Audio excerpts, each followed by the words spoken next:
Vamos a pedir este tiempo que el Señor bendiga su palabra. Señor, te damos gracias por darnos la oportunidad de llegar hasta aquí. Gracias, Señor, por este día, un día en el cual podemos juntarnos para seguir estudiando tu palabra. Pedimos, Señor, que tú nos guíes, nos dirijas y que todo lo que podamos ver en el día de hoy pueda ser de mucha bendición para equiparnos, para saber de qué manera estudiar tu palabra y hacerlo de la mejor forma. Y de esta manera, Señor, poder sacarle el provecho a lo que son las Escrituras. Oramos, Señor, por la obra de tu Santo Espíritu y dejamos todo en tus manos, en el nombre de Cristo Jesús. Amén.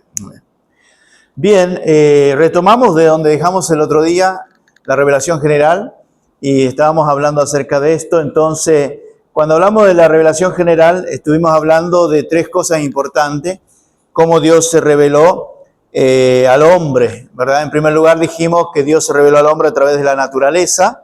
Los cielos cuentan la gloria de Dios, ¿verdad? También el Señor se ha revelado a través del hombre, de la conciencia, esa conciencia que nos hace entender de que hay un ser superior.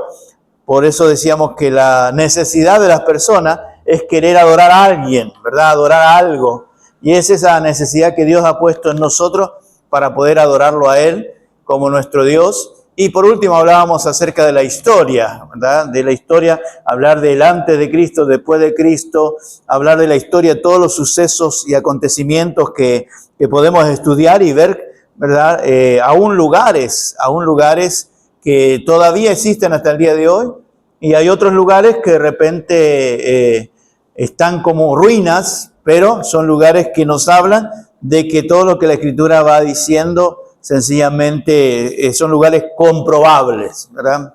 Por ejemplo, hay una religión que menciona ciertas tribus y ciertos lugares, y cuando buscamos en la historia y se ha trabajado a través de buscadores de alguna evidencia, sencillamente no encontraron ninguna evidencia y terminaron convirtiéndose a Cristo.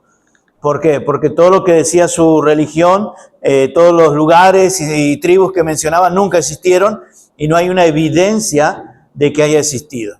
Entonces, cuando nosotros hablamos, por ejemplo, de Israel, Israel en el presente existe. A propósito, comenzó la guerra en el Medio Oriente en estos días, ¿verdad? Está terrible, pero históricamente, aunque Israel en 1948 volvió a ser nación, y una profecía cumplida de que una nación en un día sería nuevamente nación, y se cumplió en 1948, cuando Israel comenzó a ser nación, ¿sí? Y dentro de todos los votos que hubo para que Israel sea nación, el último voto fue el voto de Paraguay, ¿verdad? Paraguay fue el voto que faltaba para que Israel sea nuevamente nación. Entonces, todo lo que nosotros podemos ver como revelación general nos muestra, y son evidencias claras, extras a las Escrituras, de que Dios existe, de que hay un Dios el cual ha creado todas las cosas. Por eso dice, los tres puntos que hablan acerca de la revelación general es la creación, es el hombre, la conciencia y es la historia. Son las tres cosas que nos habla acerca de esa revelación general de Dios. Pero vamos a ver algunas cosas importantes siguiendo en esta mañana. Cuando hablamos de revelación general, no es verbal, no se expresa en palabras, ¿verdad? Cuando hablamos de lo que es la revelación general, no es verbal. En segundo lugar, demuestra la existencia de Dios. En tercer lugar, es suficiente para hacer al hombre responsable de su condición pecadora sin excusa alguna, ¿verdad? El hombre sabe por su propia conciencia lo que es bueno y lo que es malo. Y cada nación, aún cada comunidad, tiene sus reglas, escritas o no escritas. ¿Basadas en qué? Basada en el bien y en el mal. Basada en lo correcto y lo incorrecto. Basado en lo moral y lo no moral, o lo inmoral, ¿verdad? Entonces, no importa que no tenga la Escritura, toda comunidad necesita y tiene alguna forma de tener un parámetro, digamos, ¿verdad? Para poder vivir en comunidad, vivir como personas. Aún en la ley del Medio Oriente, ¿verdad? Hay comunidades en las montañas, comunidades, pero tienen sus reglas. Y ellos tienen en su forma de vivir, en su forma de pensar, cosas puntuales qué pueden hacer y qué no pueden hacer, ¿verdad? Y tienen también lo que son juicios y castigos de acuerdo a romper las leyes de la comunidad. Es interesante. Ahora, aún en el oeste, donde decía que cada uno vivía bajo su ley, la ley de la pistola, ¿se acuerdan? ¿Verdad? Aún en el oeste había sus leyes, escritas o no escritas, pero las había, ¿no? Así que tenemos que tener en cuenta que no hay excusa para decir que yo no lo sabía o no sabía. En cuarto lugar, no es suficiente para la salvación del hombre. La revelación general no es suficiente para lo que es la salvación del hombre. Cuando nosotros entramos a la revelación especial, ahí entendemos cuáles son las cosas que necesita el hombre hacer para poder encontrarse con el Creador, el Salvador, que es Jesucristo, ¿no?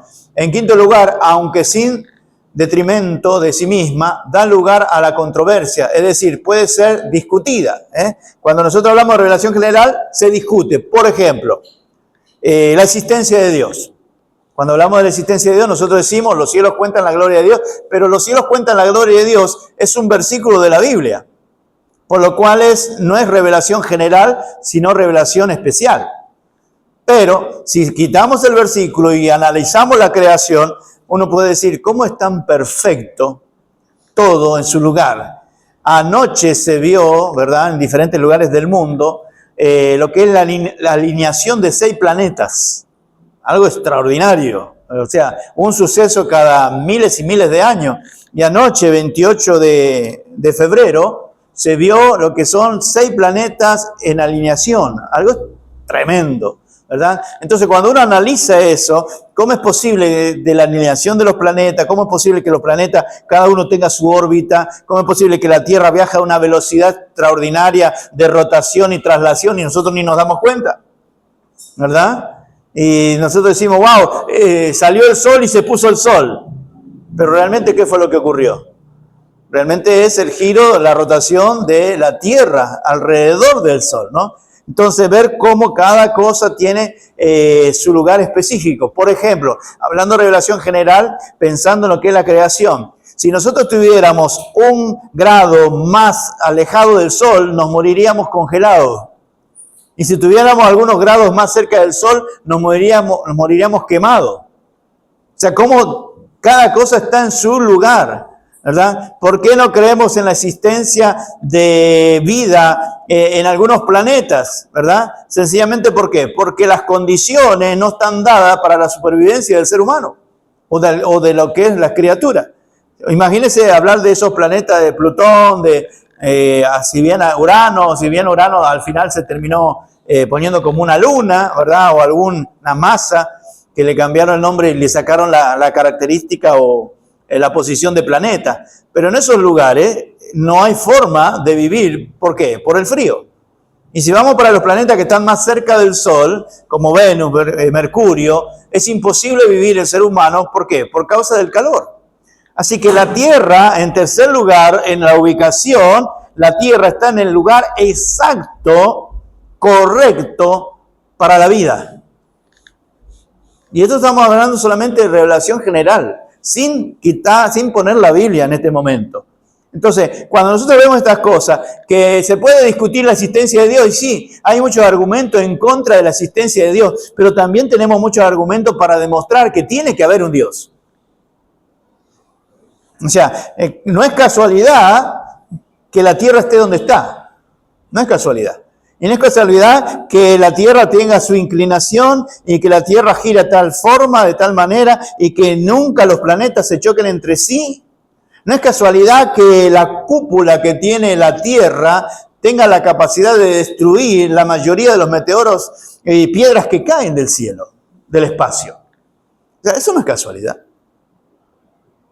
Y así podríamos seguir mencionando cosas que tienen que ver con argumentos. Y argumentos, fíjense algo, argumento requiere argumento. Argumento, para derribar argumentos, necesito argumentos.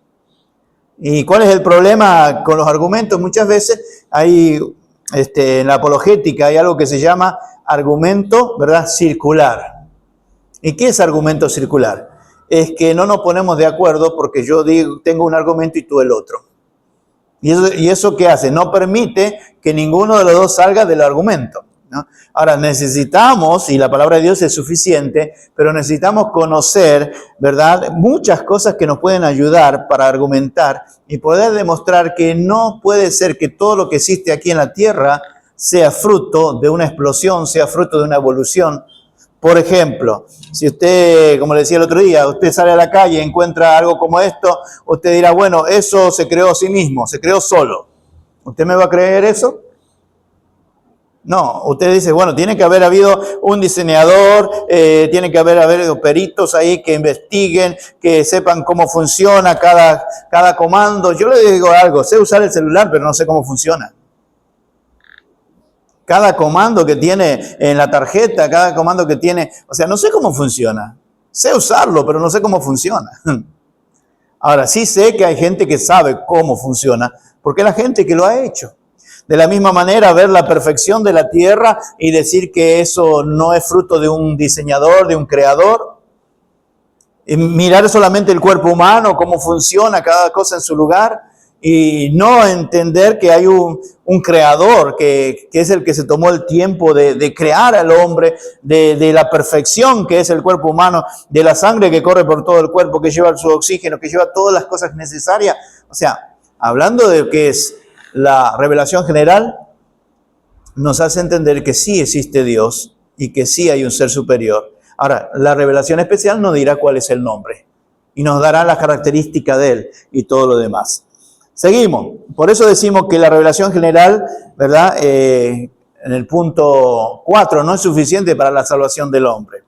Necesitamos, porque la fe viene por el oír y el oír la palabra de Dios. Necesitamos la palabra para poder nosotros entender eso, ¿sí? ¿Pregunta hasta aquí?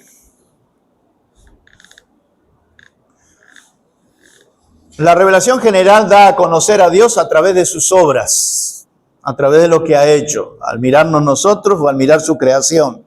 Entonces la revelación general da a conocer a Dios a través de sus obras, ¿sí? Revelación especial, esa es la otra que vamos a estudiar, general y especial. Dios dándose a conocer a sí mismo al hombre de manera verbal y personal. En la anterior decíamos que no es verbal, mejor dicho, no es escrita. En esta, la revelación especial, Dios dándose a conocer a sí mismo al hombre de manera verbal y personal. Tenemos Hebreos, capítulo 1, lo mencionamos el otro día, pero es bueno recordarlo. Hebreos, capítulo 1, versículo 1 al 3. Dice la palabra, Dios, habiendo hablado muchas veces y de muchas maneras, en otro tiempo a los padres por los profetas, en estos postreros días nos ha hablado por el Hijo, a quien constituyó heredero de todo y por quien asimismo hizo el universo, el cual siendo el resplandor de su gloria, la imagen misma de su sustancia, y quien sustenta todas las cosas con la palabra de su poder, habiendo efectuado la purificación de nuestros pecados por medio de sí mismo, se sentó a la diestra de la majestad en las alturas. Entonces, cuando hablamos de revelación especial, es Dios dándose a conocer. Y si usted ve lo que es desde Génesis en adelante, el Señor comenzó a comunicarse con el hombre desde la creación. Después que Dios creó, allí en Génesis, ¿verdad? Capítulo 1, 26, dice, hagamos al hombre a nuestra imagen y semejanza, varón y hembra lo hacemos, ¿verdad? A partir de ahí hubo una comunicación con el hombre. Ahora, ¿se acuerdan cuando Adán y Eva comieron del fruto, ¿verdad?, de la ciencia del bien y del mal, del árbol de la ciencia del bien y del mal? A partir de ahí entró el pecado al mundo, pero aún así, ¿qué dice? La palabra del Señor, ¿verdad?, en el huerto fue, Adán, ¿dónde estás? ¿Se acuerdan? Y entonces cuando aparece Adán y Eva, conversa Dios con Adán, le dice, ¿has comido del fruto? Ah, te oí, dice, y me escondí porque estaba desnudo. Y el Señor dice, ¿has comido del árbol que te dije que no comiera? Y entonces de ahí en más vemos toda la historia, cómo Dios se comunicó con Adán, cómo Dios se comunicó con Abraham, ¿con quién otra? A ver, ayúdenme a ver, ¿con quién más se comunicó? Con Noé, ¿con quién más? Con Moisés, ¿quién más? Y así podríamos hablar, por ejemplo, de los jueces. Cuando vamos al libro de los jueces, cómo Dios llamó a cada juez, ¿verdad? Se comunicó con ellos. ¿Habrá hablado con David? Muy bien. Y así históricamente. Después encontramos a los profetas. Y entonces ahí vemos cada uno de esos profetas mayores y menores, cómo Dios hablaba con el profeta y el profeta iba al pueblo o a los pueblos, ¿no es cierto? Entonces, en todo esto, después 400 años de silencio, como lo habíamos mencionado el otro día, y entonces viene el último profeta del Antiguo Testamento, que es ¿quién? Juan el Bautista. Y Dios sigue hablando con el hombre. Después, ¿quién? La misma persona del Señor Jesucristo, ¿verdad? Y después del Señor Jesucristo, ¿quién? Los apóstoles, por la obra del Espíritu Santo, ¿no? Y entonces, toda la historia bíblica vemos cómo Dios ha querido hablar al hombre y ha hablado al hombre y se ha relacionado con el hombre. Entonces, por eso hablamos de esto. Revelación especial, Dios dándose a conocer a sí mismo al hombre de manera verbal y personal. Entonces, en Salmo 19, vayamos ahí, Salmo 19, 7 al 14, si alguien lo tiene, adelante. La ley de Jehová es perfecta, que convierte el alma. El testimonio de Jehová es fiel, que hace sabio al sencillo. Los mandamientos de Jehová son rectos, que alegran el corazón. El precepto de Jehová es puro, que alumbra los ojos. El temor de Jehová es limpio, que permanece para siempre. Los juicios de Jehová son verdad, todos justos. Deseables son más que el oro y más que mucho oro afinado, y dulce más que la miel y que la destila del panal. Tu siervo es además amonestado con ellos. En guardarlos hay grande galardón. ¿Quién podrá entender sus propios errores? Líbrame de los que me son ocultos. Preserva también a tu siervo de las soberbias, que no se enseñoreen de mí. Entonces seré íntegro y estaré limpio de gran rebelión. Sean gratos los dichos de mi boca y la meditación de mi corazón delante de ti, oh Jehová, roca mía y redentor mío. Muchas gracias, mi hermano. El versículo 7 dice, la ley de Jehová es perfecta, que convierte el alma.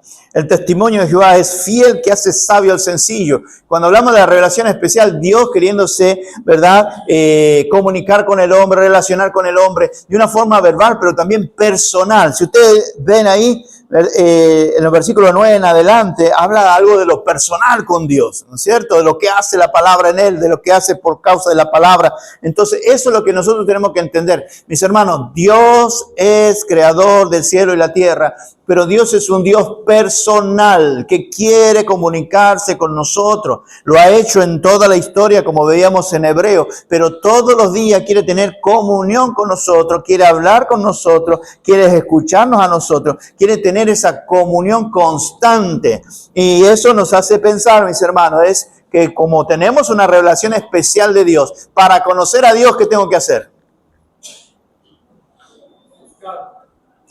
Si tenemos una revelación especial, ¿qué tenemos que hacer para conocer a Dios? Escuche eso, revelación especial. ¿Qué tenemos que hacer para conocer a Dios? ¿Cuál es la revelación especial? La revelación especial es su palabra. Entonces, para conocer a Dios con la revelación especial, ¿qué tengo que hacer?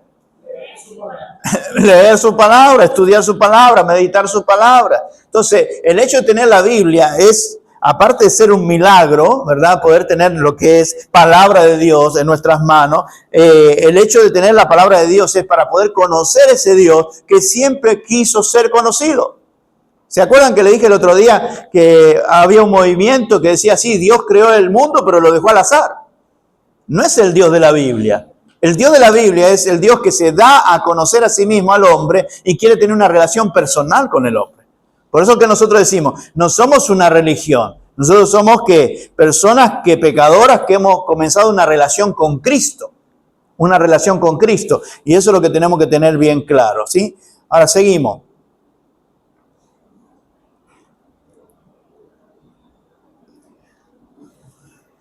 Dentro de lo que es la revelación especial, permite conocer a Dios como Señor y Salvador. Vamos a ver algunas cositas después que me deje cerrar aquí algunas pantallas que se van abriendo de eso, de los virus.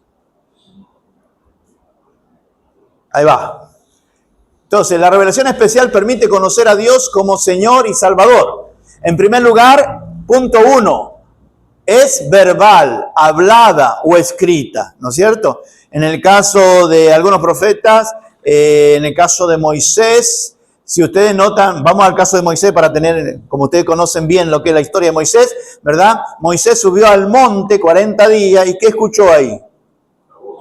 La voz de Dios, muy bien, fue verbal. Y después, ¿qué hizo? Unas piedras, ¿verdad? Las primeras tablas que existieron, las tablas, perdón, y ahí se escribieron ¿qué? Los mandamientos, ¿verdad? Aunque después la rompió y tuvo que preparar él las otras piedras, pero ahí se dio algo verbal. A propósito, ¿usted conoce los 10 mandamientos?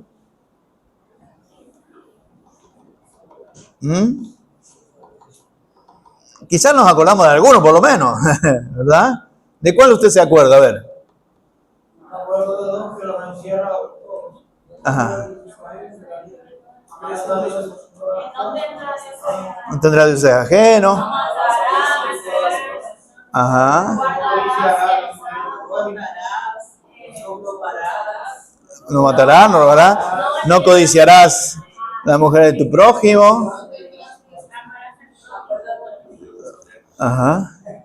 Bien, bien. No se preocupe que la ley la reducimos en 2 cosas claras, ¿verdad? Amarás al Señor tu Dios, después amarás a tu prójimo como a ti mismo. Pero es bueno conocerlo, ¿por qué? Porque es la base, ¿no es cierto? La base de lo que es la ley. Ahora, lo que sí quiero mostrarles es que siempre ha sido verbal y escrita. Siempre ha sido verbal y escrita. Entonces, cuando hablamos de revelación especial, permite conocer a Dios como Señor, como lo es, y como Salvador. En primer lugar, es verbal, hablada. En segundo lugar, permite comprender a Dios y relacionarse con Él. Conocer a Dios, pero también comprender a Dios. Y alguien dirá, bueno, pero dice la Escritura, ¿quién entendió a Dios? Sí, pero no es por ese el punto, ¿no? El concepto de comprender a Dios. ¿Cuándo comprendemos a Dios? Bueno, comprendemos que Dios nos ama, ¿sí o no?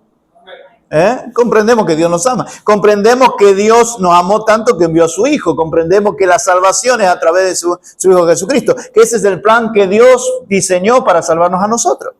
Comprendemos que Dios nos amó desde antes de la fundación del mundo. Y así podemos seguir entendiendo y comprendiendo.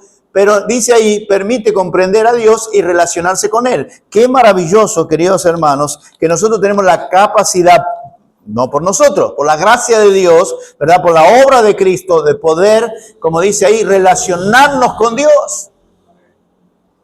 Recuerdo de alguien que dijo, no, porque Dios no existe. Y él dice, ¿cómo que Dios no existe si yo hoy estuve hablando con Él?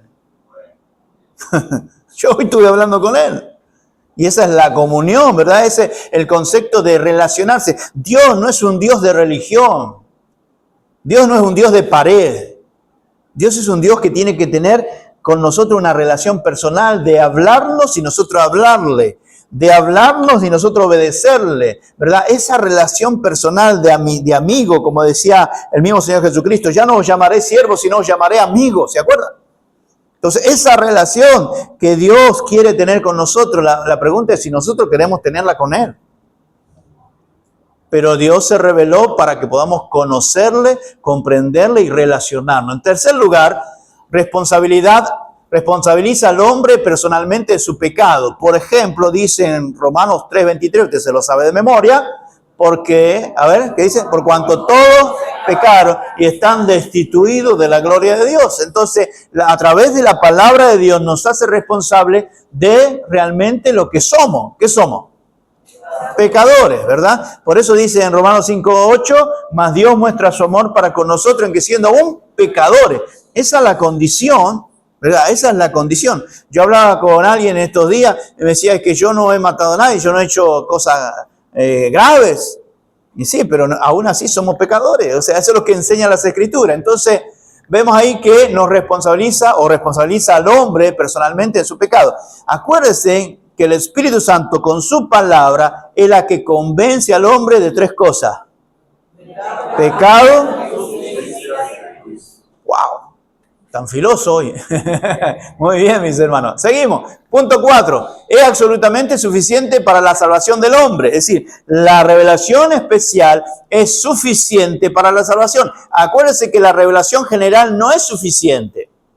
¿Por qué razón? Porque sin las escrituras, a través de la creación, a través de la conciencia, creemos que existe un Dios, que un ser superior, pero no nos da cuál es nuestra condición delante de ese Dios creador. Ahora, cuando venimos a la revelación especial, que es la palabra de Dios, ahí sí nos damos cuenta cuál es la condición de todo ser humano delante de Dios.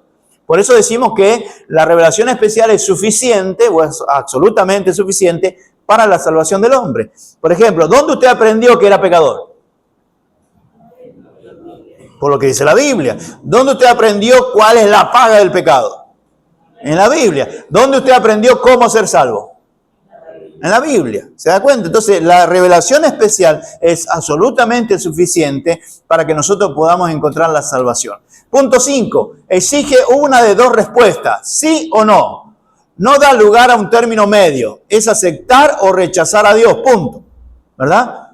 Por eso dice, existen dos caminos, existen dos puertas. El Señor dice, puse delante de ti el camino de la vida y de la muerte. Te aconsejo que agarres la vida. Es decir, siempre hay uno u otro. ¿Verdad? Izquierda o derecha, dijo Abraham, si tú vas a la izquierda, yo voy a la derecha, si tú vas a la derecha, yo voy a la izquierda. Entonces, en cuanto al Señor, o crees o no crees. Pero entonces creer, y sí, cree en el Señor Jesucristo y serás salvo, ¿verdad? Entonces, la palabra de Dios es suficiente, hablando de la relación especial, ¿para qué? Para nosotros entender que hay que tomar una decisión. O un sí o un no. Ahorita vamos a ver en el culto algunas cosas de eso más tarde. Seguimos. La revelación especial revela a Dios mediante su palabra en dos formas. Y esto es sumamente, miren mis hermanos, esto es sumamente importante. En primer lugar, la palabra viva. Cuando hablamos de la palabra viva, Jesucristo. Por eso que dice, cuando venga el Espíritu Santo, Él os enseñará todas las cosas y os recordará lo que yo he dicho. Entonces, Cristo en el principio era el verbo. ¿Se acuerdan? Ahí en San Juan, lea por favor, vaya a San Juan capítulo 1, versículo 1. San Juan capítulo 1, versículo 1.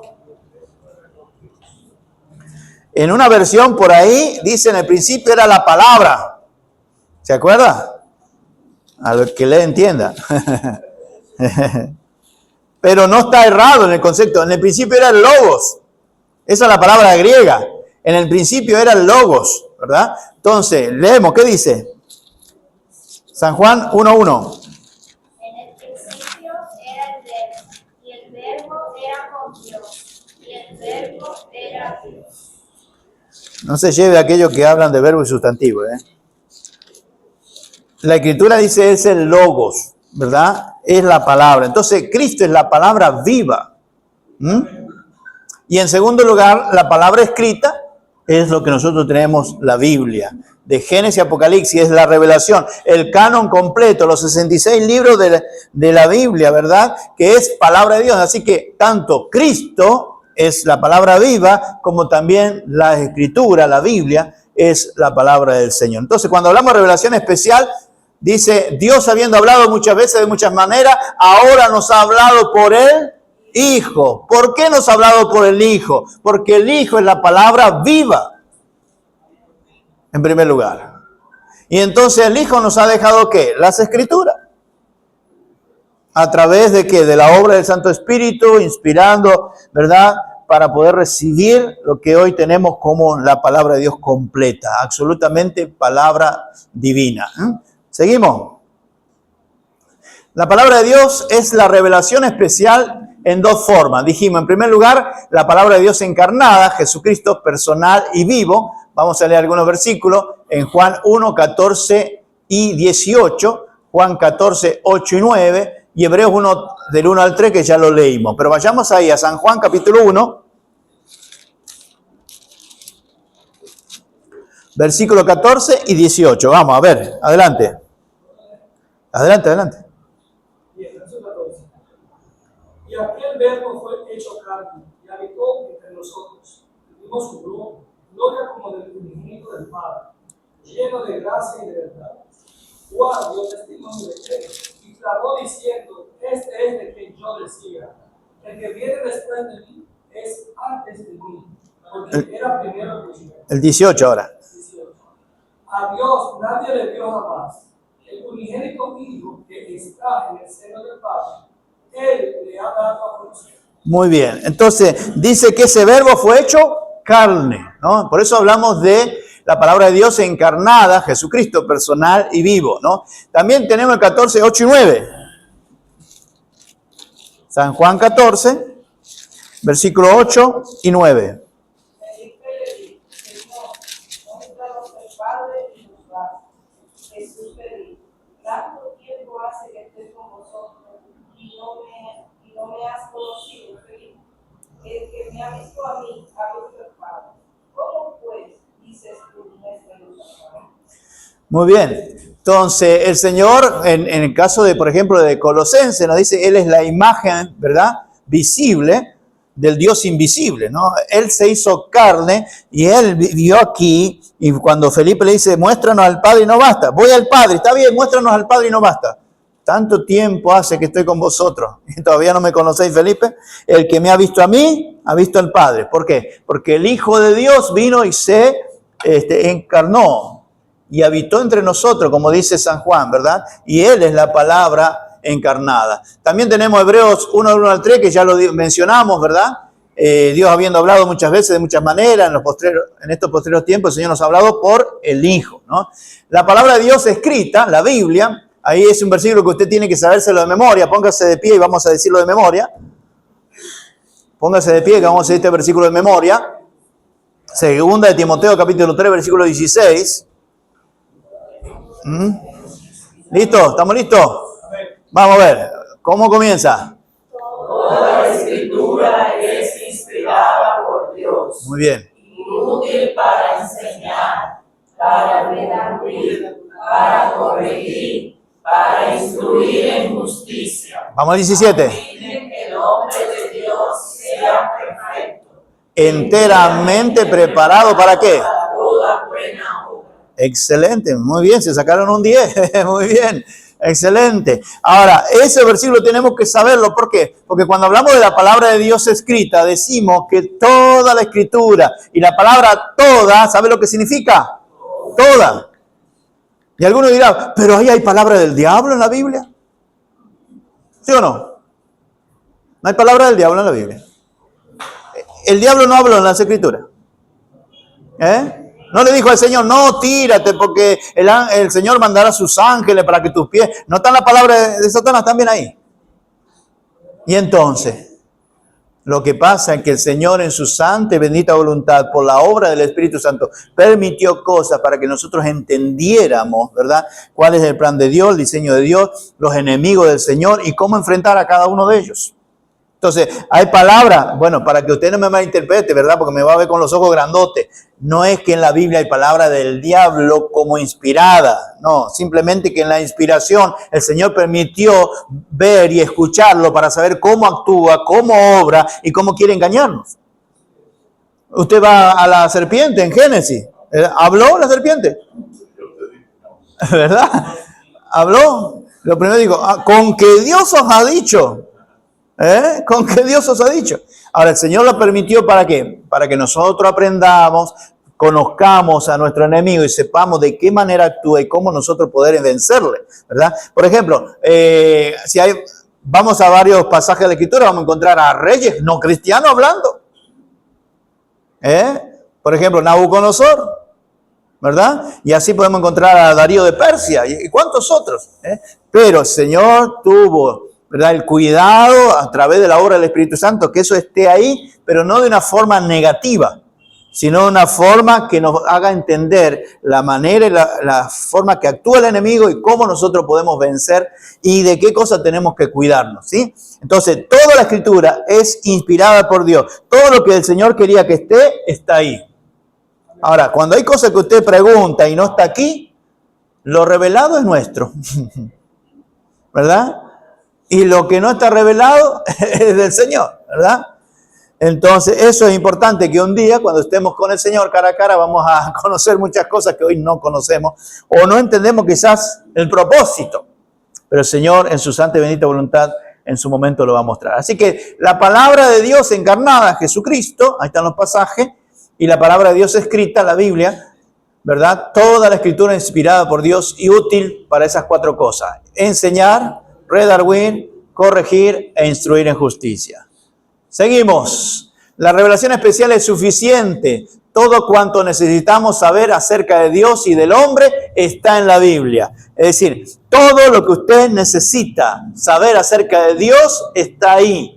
Hay preguntas que a nosotros nos surgen y preguntamos y quizás no encontramos la respuesta aquí. Bueno, lo que Dios quiere que conozcamos de Él ya está ahí. Ahora, hay cosas que no conozco. ¿Me tiene que asustar? Yo creo que no. ¿Por qué? Porque Dios, en primer lugar, es amor. Es bondadoso, ¿verdad? Y si hablamos de los atributos de Dios, es poderoso y siempre está dispuesto a ayudarnos.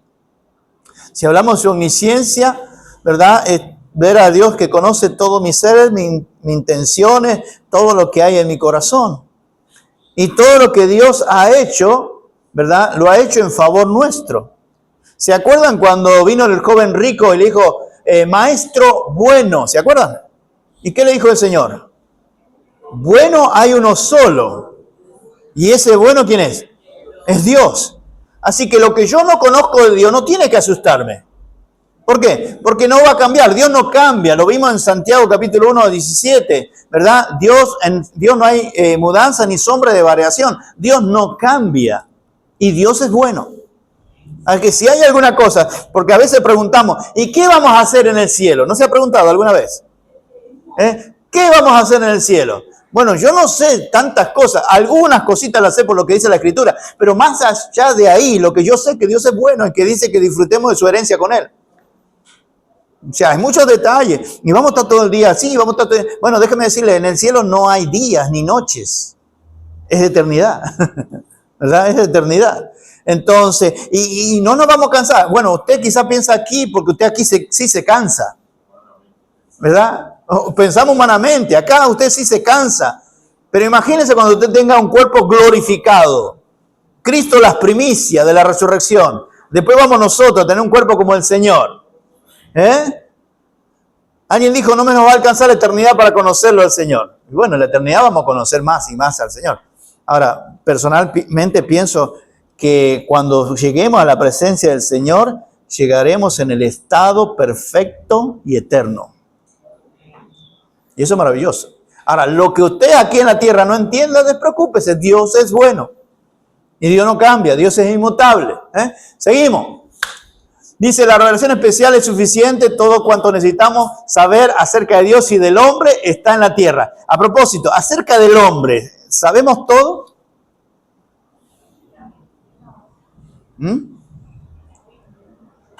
Sí, pero hablando del hombre, ¿está todo en la Biblia?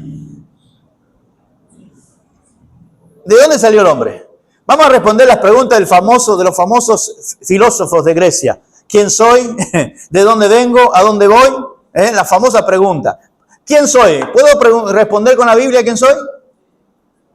Muy bien. ¿De dónde vengo? ¿Puedo responder con la Biblia de dónde vengo? ¿A dónde voy? ¿Puedo responderla? Esa es nuestra esperanza, ¿verdad? Así que la Biblia tiene todo lo que nosotros necesitamos saber. ¿Quién soy? ¿De dónde vengo? ¿Y a dónde voy? ¿Quién soy? Bueno, soy una creación de Dios. Ahora soy un hijo de Dios porque acepté a Cristo. ¿De dónde vengo? Dios creó al hombre a su imagen y semejanza. ¿A dónde voy? A la ciudad celestial, al cielo.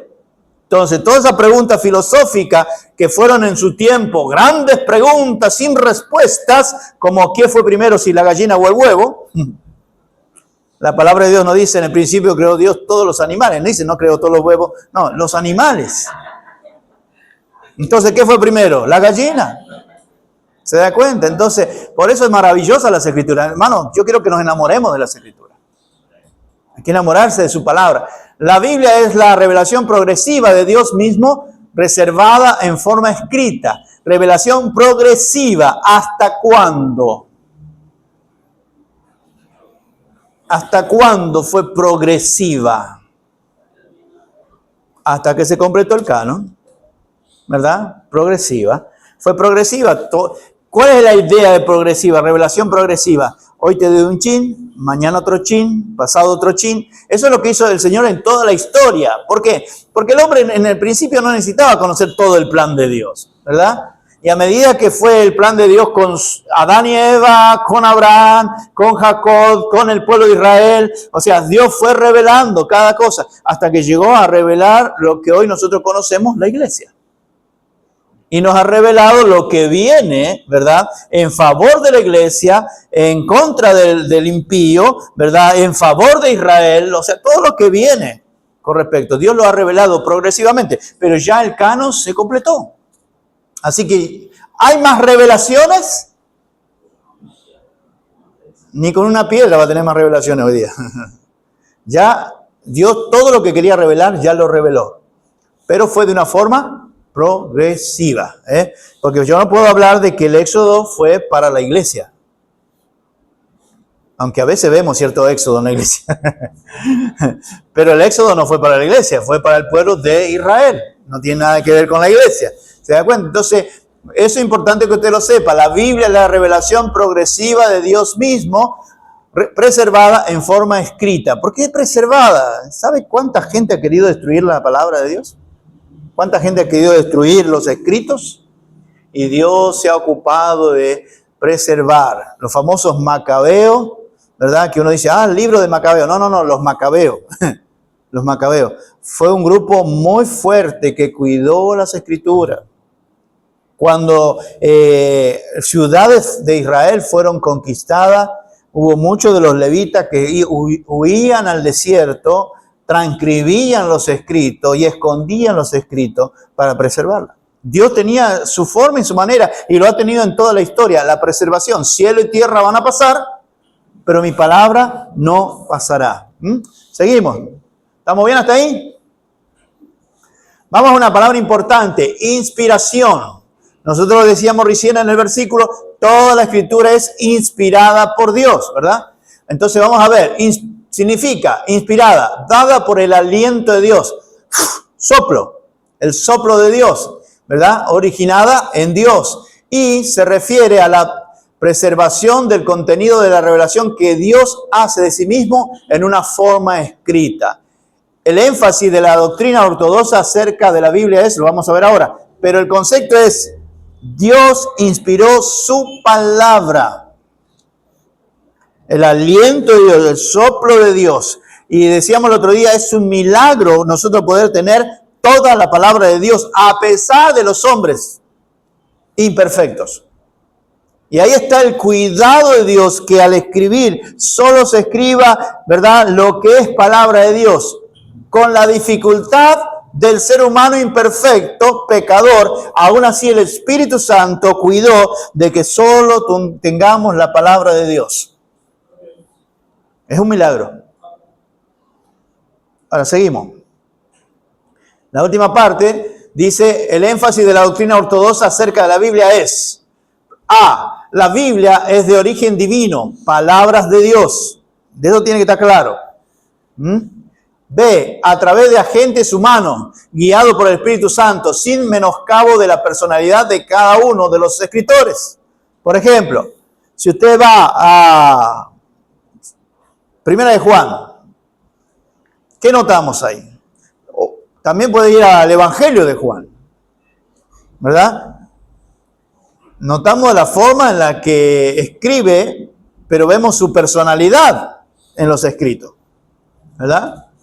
Y quizá alguna forma de poder conocer a una persona es a través de sus escritos, de cómo piensa, de cómo siente, ¿no? Y entonces el Señor no usó robot. El Señor usó personas que tenían, ¿verdad?, su carácter, su personalidad, y eso quedó plasmado en el milagro de lo divino, quedó plasmado en los escritos. Por ejemplo, usted ve a Pablo, a veces, no sé si usted se ha dado cuenta, pero a veces usted puede ver a Pablo diciendo, Pablo se paró, se puso la corbata, ¿verdad?, y se paró firme y le habló firme a los hermanos de 1 Corintios, ¿verdad? Y usted puede notar ahí la firmeza con la cual Pablo habla. Ve la personalidad, ve el carácter de Pablo, y aún así, en el milagro de Dios, es palabra de Dios. Entonces, cuando hablamos de inspiración, es eso. En Hechos, capítulo 27, 15,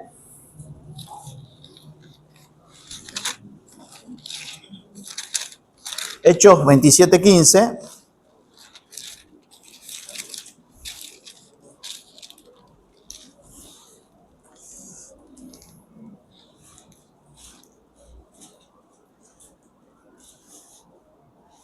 dice, y siendo arrebatada la nave, y no pudiendo poner proa al viento, nos abandonamos a él y nos dejamos llevar. Y uno dice, ¿qué tiene que ver eso con la inspiración? Ahora, note y recuerde que es aliento de Dios. Y cuando notamos el aliento de Dios, lo leemos otra vez al versículo. Y siendo arrebatado la nave y no pudiendo poner proa al viento, nos abandonamos a él y nos dejamos llevar. De ahí viene el concepto de cómo los hombres de Dios fueron inspirados para usarlo, para que nosotros podamos tener la inspirada palabra de Dios, ¿verdad? Es decir, tomó control, y de ahí podemos hablar de lo que es la llenura del Espíritu Santo, ¿se acuerdan?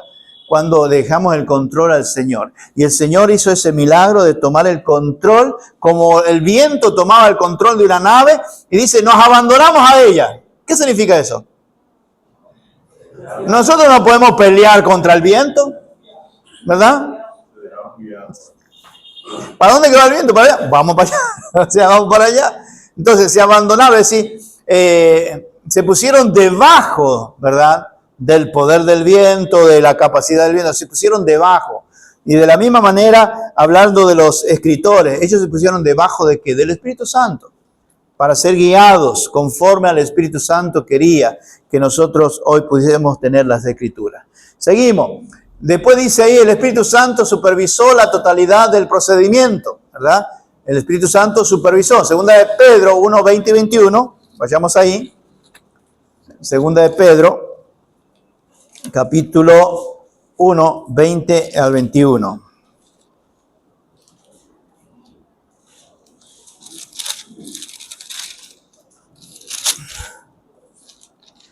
Vamos a ver.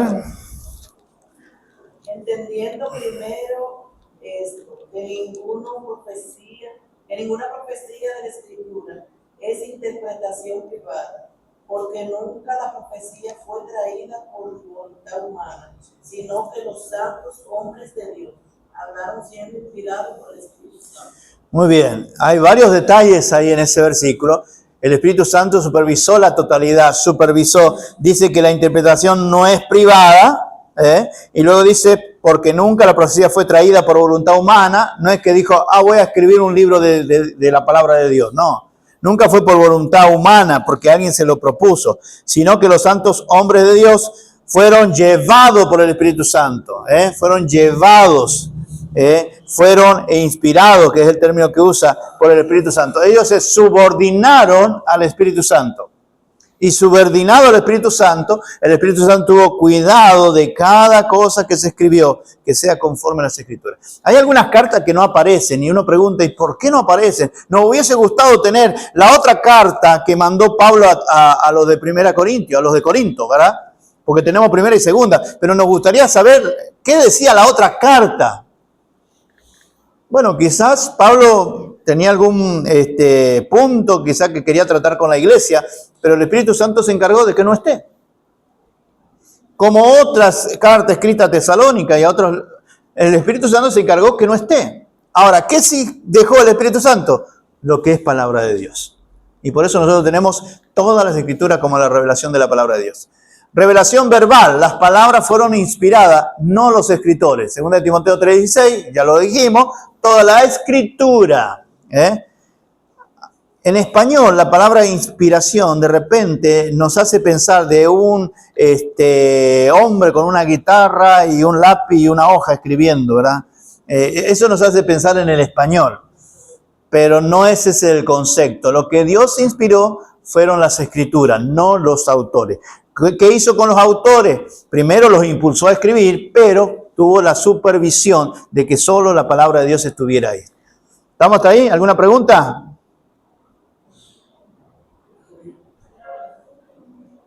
¿Sí? Inerrancia. El otro día explicamos un poquito acerca de esto. Significa que la Biblia, en el original, y eso es sumamente importante, en el original, ¿verdad?, dado por Dios, es sin errores. ¿Por qué digo en el original? Porque en las traducciones es imposible que haya errores. Y entonces eso me trae una pregunta. ¿Cuál es la que tengo que leer de todas las traducciones? Porque si decimos es sin errores en el original y de repente decimos que hay traducciones que pueden llegar a tener errores, entonces me lleva al punto de decir, bueno, ¿será la Biblia que tengo que leer es esta? ¿O cómo yo sé cuál es la Biblia, verdad, que no tiene errores?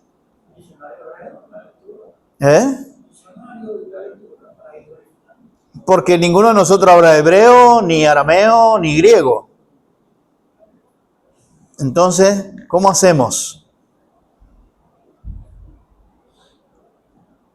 La confianza por la historia de los escritos, quienes trataron con esa traducción. Por ejemplo, nosotros usamos la 1960, ¿verdad? La Reina Valera 1960. Y la Reina Valera 1960 en las últimas décadas ha sido muy atacada.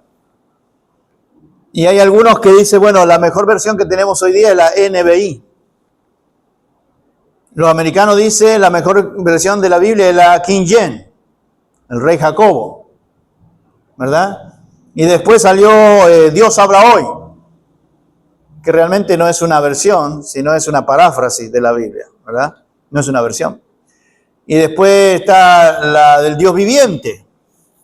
Y uno dice, wow, ¿y qué Biblia voy a leer? Ahora, como decía Claudio, que es sumamente importante, la historia es sumamente importante aquí. La historia, ¿verdad? De las personas, de todo lo que conocieron del original, cómo tradujeron desde el original, ¿verdad? Lo más cercano posible. Y acuérdese algo, siempre Dios va a supervisar. Siempre Dios va a supervisar. Y el Señor ha permitido que hombres de Dios estuvieran en la traducción de las Escrituras lo más cercana posible.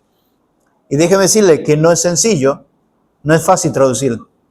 ¿Por qué? Porque primero hay que conocer muy bien el idioma. Y segundo, hay que transmitir al otro idioma en el cual estoy traduciendo, transmitir exactamente lo que la otra escritura dice. Digo escritura porque el espíritu es espíritu. Pero lo escrito tiene que ser traducido lo más cercano del original posible. Y gracias al Señor que la Reina Valera es una excelente traducción desde el original, ¿verdad?, al español. Hay traducciones que se han hecho del inglés al español. Para mí no son muy confiables. Es mejor las versiones que han sido traducidas del original al idioma que nosotros estamos hablando, ¿no? Por esa razón es que el concepto de errores, de repente, no es tan exacto decir errores, ¿verdad? Pero sí hay Biblias que fueron torcidas, voy a usar ese término, directamente, como por ejemplo el mundo, sí, para no mencionar los del maletín, ¿verdad? Entonces, que han cambiado versículos para poder sostener su doctrina.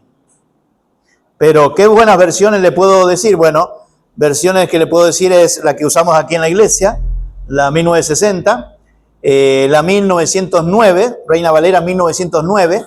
El problema para nosotros, la 1909, hay que ciertas palabras que hoy no las usamos, ¿verdad? Pero la 1909 es muy buena versión. Después, para estudio, podemos tener la NBI, podemos tener la de las Américas, también es muy buena versión. Podemos tener la del Dios viviente, ¿verdad? También es muy buena versión. Pero la base nuestra siempre va a ser la Reina Valera. De ahí en más es que uno va a estudiar y va, de repente una palabra que no la entendió en la 1960, quizá la NBI de repente lo da un poquito más actual, ¿verdad? Para nosotros entenderlo. Pero han cuidado de traducirla directamente del original. Y eso es lo que nos da más certeza y más tranquilidad. Así que Dios ha guardado y ha cuidado. Ahora, en los originales, ¿por qué? Porque de repente hay una coma que no va donde tiene que ir, ¿verdad? Y bueno, ya como ustedes son estudiosos de la Biblia, hay ciertos versículos, partes de versículos, que en el original no está. Y uno dice, ¿y cuál de eso? ¿Verdad? O sea, le estoy diciendo lo que a nivel de teólogos, ¿no es cierto?, estudian. Ahora, el punto es que Dios ha guardado y ha cuidado a cada uno de los hombres de Dios para que nosotros podamos tener todas las escrituras, todas las escrituras. Así que, si usted nota en alguna Biblia, aparece entre paréntesis. ¿Lo ha notado? ¿Ha visto alguna vez un versículo que aparece entre paréntesis? Bueno, las partecitas que aparecen en paréntesis es que estaban anotadas en el margen de los rollos, de los papiros, estaba anotado en el margen, ¿verdad? Y el nuevo escriba lo colocó dentro del pasaje. No contradice la Biblia, no dice ninguna herejía, ¿verdad? Pero estaba anotado en el margen. Y entonces de esa manera usted lo va a notar en algunas Biblias que está entre paréntesis. Ahora, ¿qué hago con eso? Vuelvo a repetir, no contradice la Escritura, no contradice la doctrina, no dice ninguna herejía, así que no se preocupe por eso. Le digo a ustedes porque son estudiosos de la Biblia, ¿verdad? Entonces, cuando usted vea entre paréntesis, simplemente, usted sabe de que va a dar un concepto de la Biblia que no va a estar en contra de la Biblia. Siempre va a ser algo a favor de la Biblia. Y eso no le tiene que preocupar a usted. ¿Está bien? ¿Estamos hasta ahí? Muy bien. Seguimos. ¿O ya se me asustó? Esa parte se llama clarificación. Espero que no se me haya asustado, ¿eh? Lo que sí sabemos es, gracias al Señor, tenemos, ¿verdad?, una versión muy segura, ¿no es cierto? Que fue años de estudio, que fue años traduciendo la Biblia al idioma español y fue lo más cercano que tenemos al original, al griego, ¿sí? Y como decía Julio, también es bueno de vez en cuando tener un diccionario bíblico ahí para ver todo el esplendor de la palabra, ¿eh? Por ejemplo, a veces vemos una palabra en español y la entendemos un poquito, pero cuando vamos y la vemos en el original, lo que significa es como que se amplía el concepto. Y eso es bueno para los estudiosos de la Biblia. ¿Amén? ¿Estamos hasta ahí? ¿Alguna pregunta? Inerrancia está limitada a las palabras de los manuscritos originales, llamados autógrafos, y de ninguna manera a las copias o traducciones de estos, a menos que las copias fuesen reproducciones exactas de los originales o las traducciones dijesen exactamente lo que dicen los originales. Si ustedes notan, ¿cuál era el trabajo de los escribas? ¿Se sentaban en la computadora? No. ¿Eh? O sea, cuando uno estudia un poquito históricamente lo que hacía un escriba, la concentración que tenía un escriba, solo dedicado a poder transcribir exactamente cualquier tilde, cualquier coma en la próxima copia. Ese era su trabajo. Y ellos estaban ahí ¿para qué? Para poder, a medida que se iban poniendo viejos, ¿verdad?, los papiros los materiales, que ellos estaban ahí y copiaban exactamente como estaba ahí.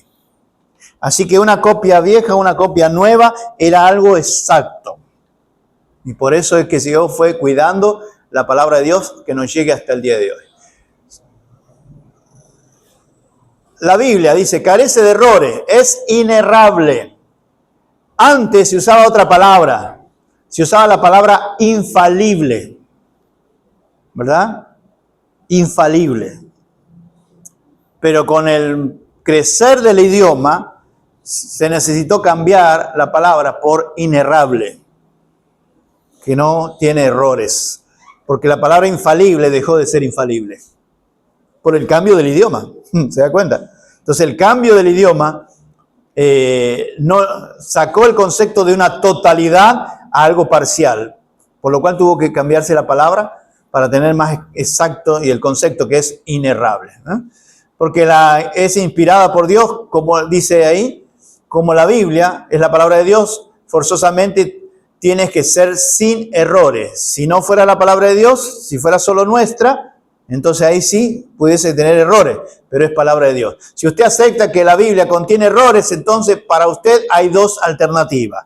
Si hay alguien que aceptara que la Biblia tiene errores, tiene estas dos alternativas. La primera, la Biblia no es la palabra de Dios. Y la segunda, Dios no dice la verdad. Ahora, nosotros creemos firmemente que la Biblia es palabra de Dios. Punto. ¿Verdad?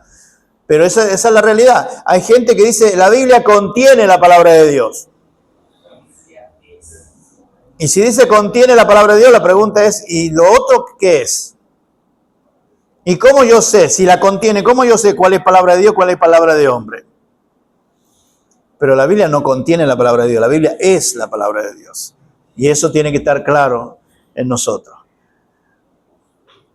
O toda la palabra de Dios es verdad, o no encierra verdad alguna.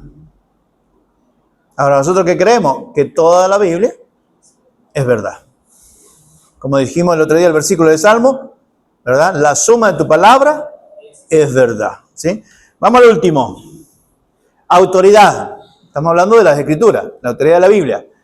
Se refiere al poder y al derecho divinamente derivado que la Biblia como palabra de Dios posee para, en primer lugar, ese poder, terminamos con esto, para, en primer lugar, presentar una segura y confiable y objetiva norma de verdad absoluta, mediante la cual compara todas las demás cosas. Déjeme decirle algo, en este tiempo, en esta época, no hablan de una verdad, pero que no es absoluta. Hablan de parcial. Así habla el mundo. Y el mundo dice, nadie tiene la verdad absoluta. Pero nosotros creemos firmemente que la Biblia es verdad absoluta. Y eso tiene que estar claro por nosotros. La Biblia es verdad absoluta. Todo lo que dice la Escritura lo puedo creer porque es la verdad de Dios. Es palabra de Dios y la palabra de Dios es una verdad absoluta. No existe lo relativo en la Biblia. En las creencias puede existir lo relativo. Pero cuando nosotros decimos si nuestra creencia se basa en la Biblia, no puede ser relativa, tiene que ser absoluta. Porque la Biblia, la palabra de Dios es absoluta. ¿Estamos hasta ahí? ¿Entiende el concepto? ¿O no? ¿Hay dudas? Determinar las correctas creencias y la adecuada conducta para todos los hombres y para la iglesia. Déjeme decirle algo. La iglesia no es la que dice lo que la Biblia debe decir. Vuelvo a repetir. La iglesia no es la que dice lo que la Biblia debe decir. La Biblia dice lo que la iglesia debe predicar. Es la palabra de Dios la que dice lo que la iglesia debe predicar. Y eso es sumamente. Por eso, acuérdense que la iglesia de repente, o es el término para no... Cuando la iglesia toma creencias y tradiciones y lo pone a la misma altura de la Biblia, entonces la iglesia en algún momento con sus tradiciones se va a poner sobre la Biblia y la iglesia terminará diciendo lo que la Biblia tiene que decir. Ahora nosotros creemos firmemente que es la palabra de Dios lo que dice a la iglesia lo que debe enseñar. Por eso la autoridad máxima de esta iglesia no es el pastor ni los líderes. La autoridad máxima de esta iglesia es Cristo a través de su palabra. La palabra de Dios está sobre todos nosotros. No importa el puesto que usted tenga en la iglesia, como líder, la palabra de Dios es sobre usted y sobre mí. Si yo le digo algo que no está en la Biblia, créale a la Biblia, no a mí. Procuraré en la gracia del Señor decirle todo lo que dice la Biblia. Pero si fuera a encontrarse pastor versus Biblia, créale a la Biblia. Ahora, llévese de consejo. De los consejos de la palabra de Dios, ¿verdad? Entonces, no tengo pensado ni diseñado decirle algo que no esté en la Biblia, por si acaso, para que no se me asuste. Pero siempre téngalo como regla. La palabra de Dios es la autoridad en Cristo para todos nosotros. ¿Estamos hasta ahí? Terminamos con el último. constituirse en la única fuente digna de confianza para adquirir conocimiento acerca de Dios y acerca de la naturaleza espiritual del hombre. Es decir, no es la experiencia, no, porque yo conozco a Dios, porque tuve una experiencia. No, es la palabra de Dios la que tiene que constituirse, ¿verdad? La máxima autoridad. Por eso dice constituirse en la única fuente digna de confianza. Que mi experiencia, Pedro dijo, ¿verdad? Pero tenemos la palabra segura, la palabra profética más segura, a la cual hace bien estar atentos.